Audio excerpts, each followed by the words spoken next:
அவங்க கேட்டதெல்லாம் ரெண்டு தாங்க.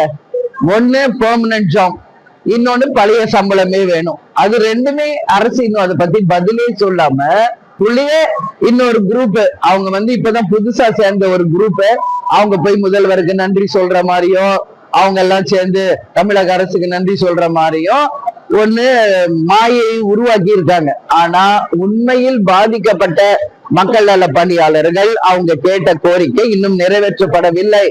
இதுதான் உண்மை. சமூக நல பணியாளர்களுடைய ஆர்ப்பாட்டத்துல கலந்து கொண்டு அவர்களுடைய இன்னலில அவர்களோட துயரான நேரத்துல அவங்க துக்கத்துல பங்கெடுத்துட்டு தான் என்னோட இங்க வந்திருக்கேன். அவங்க கேட்டதெல்லாம் ரெண்டு தாங்க.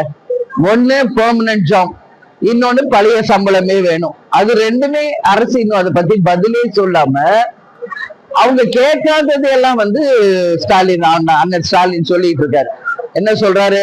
காலை உணவு வழங்கப்படும், அவங்க குழந்தைங்களுக்கு படிப்புக்கு உதவி செய்யப்படும், வீடு கட்டி தரப்படும் அப்படின்னு அவர் சொல்றாரு.